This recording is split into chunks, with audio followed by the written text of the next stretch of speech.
Week 11, Day 5, mga bagay na nagsisimula sa titik U o letter U. Magandang umaga mga bata! Ayan! So ngayon ay isang magandang umaga sa inyo. Ngayon ay may bago tayong aralin na tsak na gugustuhin mo. At inaasahan ko na ikaw ay susunod muli sa aking tuntunin. Pero syempre, bago tayo magsimula sa ating aralin, kinakailangan natin ng gabay ng ating Panginoon, yung nandoon sa itaas. So, halika na, samahan mo si Teacher Sandy sa ating pagdarasal. Sa ngalan ng Ama, ng Anak, ng Espiritu Santo. Amen.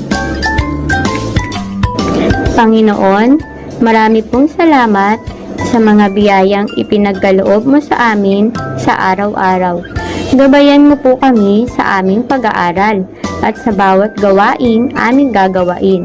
Hilungin mo nawa ang sakit na lumalaganap ngayon sa buong mundo at panatilihin mo kaming ligtas sa kapahamakan. Hinihiling po namin ito sa ngalan ng iyong anak na si Jesus. Amen. Sa ngalan ng Ama, ng Anak, ng Espiritu Santo. Amen. So, ayan mga bata, tayo at ikaw ay meron ng gabay ng ating puong may kapal. So, ngayon naman ay kailangan naman nating gisingin ang ating mga natutulog na mga dugo sa buong katawan natin. So, kailangan natin mag-unat, igalaw ang ating buong katawan para tayo tuluyang magising. Ayan. At syempre, kailangan mong tumayo para sumabay sa aking pagsasayaw. Kailangan sumayaw ka para ang ating isip at ang ating buong katawan ay maging maliksi at mabilis kang makapag-isip para sa ating bagong aralin sa araw na ito. Okay, tara na. Tumayo ka na.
So, ayan mga bata, dumaloy na sa ating katawan. Ayan, ang mga dugo mula sa paa hanggang ulo. At na-exercise na rin ang ating isipan kasi kasama yan sa kanina ginising natin. So, ngayon naman ay inaasahan ko na ikaw ay ready na para sa ating aralin para sa araw na ito. So, inaasahan ko na ikaw ay susunod sa ating tuntunin. So, ngayon, magsimula na tayo. Handa ka na ba sa bago nating aralin para sa araw na ito? Okay, so ngayong handa ka na, tayo na ay magsimula.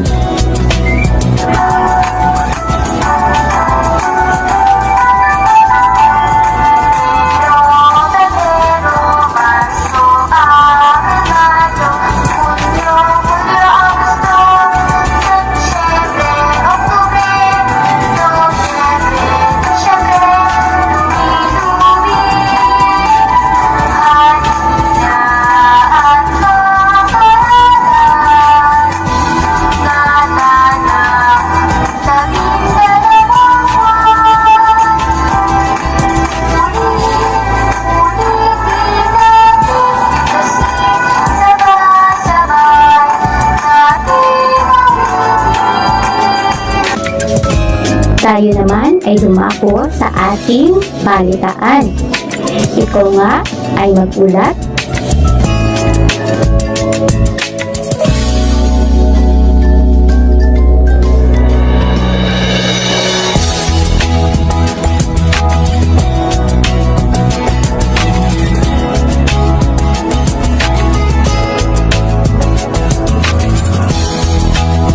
Awitin naman natin ngayon ang awit ng panahon.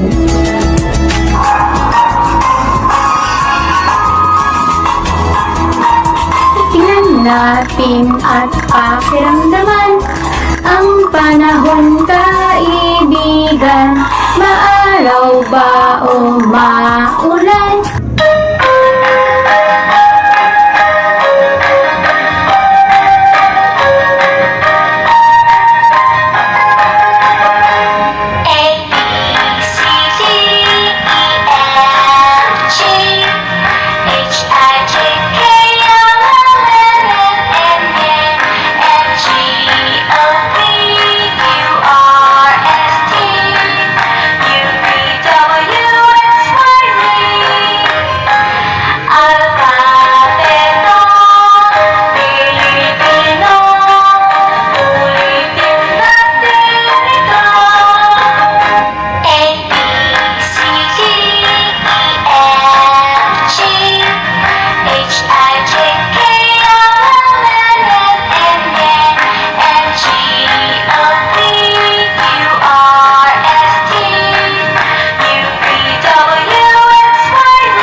Mga bata, ano ang inyong nakikita sa ating mga larawan?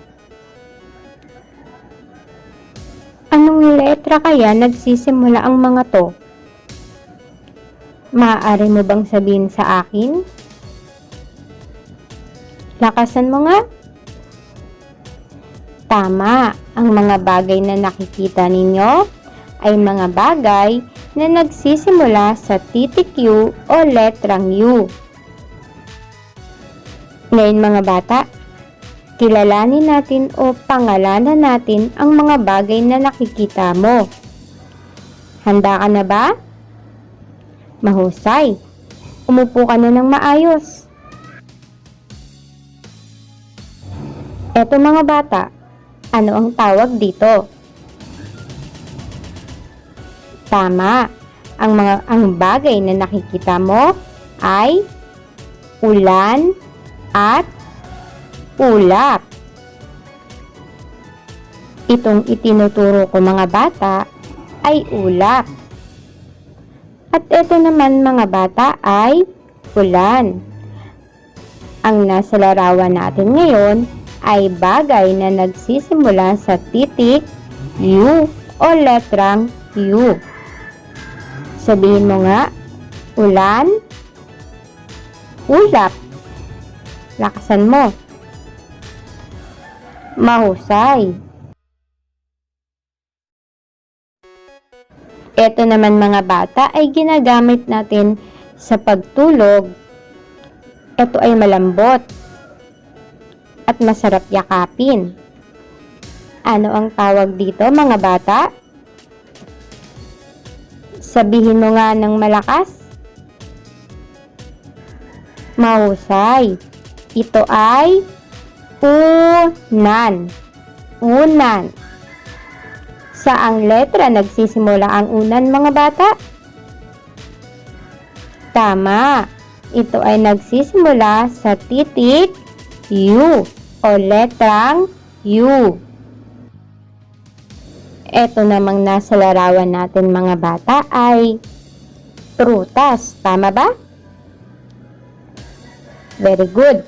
Ngayon, saan naman nagsisimula ang prutas na ito? Lakasan mo nga. Mahusay. Ito naman ay nagsisimula sa titik U. Ngayon, pangalanan mo nga kung ano ang bagay na ito. Sabihin mo nga. Tama, ito ay Ubas. Ubas. Sabihin mo ulit. Mahusay. Ito naman mga bata. Ano ang tawag dito? Sabihin mo nga sa akin. Lakasan mo nga. Tama. Ito naman ay unggoy. Unggoy. Ulitin mo nga. Mahusay. Unggoy. Ito naman. Itong bagay na to ay gawa sa kahoy. Yung kahoy, kapag sinunog mo, ito ang mangyayari sa kanya. Magiging ano siya? Ano ang tawag dito? Ito ay ginagamit din sa pag-iihaw. Pangalanan mo nga. Tama. Ito ay uling. Uling. Isa pa nga, sabihin mo nga. Very good. Ito ay uling.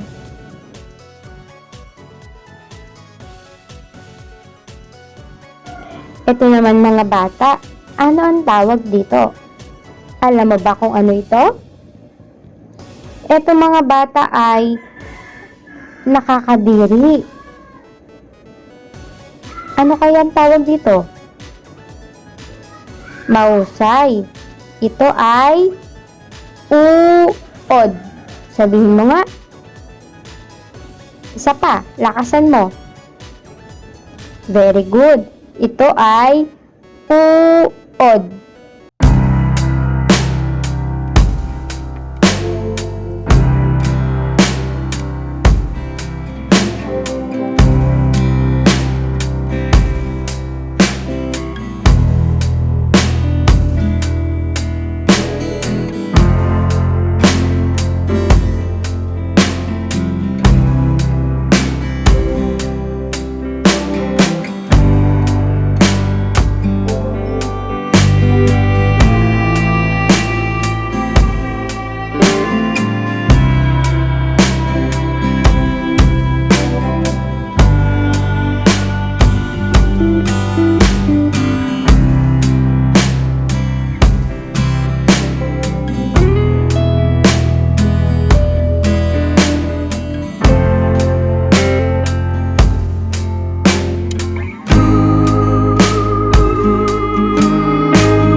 Pakurba pababa, pataas. Pakurba pababa, pataas. Guhit na pakurba pababa, pataas. Guhit na pakurba pababa, pataas. Guhit na pakurba pataas, pababa. Guhit na pakurba pataas, pababa. Guhit na pakurba pataas, pababa. Guhit na pakurba pataas, pababa. Ngayon ay alam mo na ang pagbakat ng ating titik U. Ngayon mga bata ay ang unang gawain, bakatin mo ang titik U o letrang U.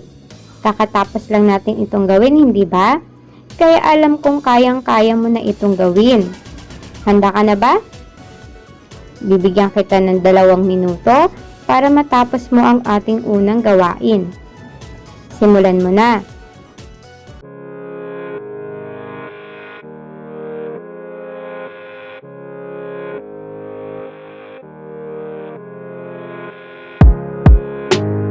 Dalawang gawain mga bata, maaari mo bang isulat ang pangalan o ngalan ng mga bagay na nasa ibaba? Isulat mo ang mga ito sa kahon. Ikaw ay gagabayan nila nanay at ni tatay para sa ating gawain na ito. Dahil ikaw ay nakinig naman sa akin na maayos, alam kong masasagot mo ang mga pangalan nito. Kailangan nga lang ng gabay ni nanay o ni tatay para sa pagbuo ng pangalan o nangalan ng mga salita o ng mga larawan. At para naman sa ating takdang aralin mga bata, maliban sa mga ibinigay ko sa iyong mga halimbawa kanina ng mga bagay na nagsisimula sa titik U, ikaw ay mag-iisip pa kung ano pa ang mga bagay na nagsisimula sa titik U at idikit mo ito sa ating kahon. Alam kong maraming tumatakbo o marami kang naiisip na mga bagay na nagsisimula sa titik U. Kaya alam ko marami kang mailalagay sa ating kahon. At syempre, dahil ikaw ay magdidikit at pagugupit, ikaw ay kailangang gabayan ni nanay at ni tatay. Kasi maaari kang masugatan o magkaroon ng aksidente kung ikaw lamang ang gagamit ng gunting. Kailangan mo pa rin ng patnubay ni nanay o nakakatanda sa iyo. Ngayon mga bata, simulan mo na ang paggawa ng ating takdang aralin. At syempre, may inihanda sa iyong regalo si teacher. Dahil ikaw ay nakinig kay teacher sa araw na ito, ikaw muli ay magkakaroon ng regalo kay teacher. Nagustuhan mo ba ang regalong ibinibigay ko ngayon sa'yo? Magaling! So, dapat ay mag-ipon ka pa ng mga ganito. Tandaan niyo mga bata, dapat sinisikap nating matapos ang ating mga gawain at nagpupursige tayong matapos ang mga ito.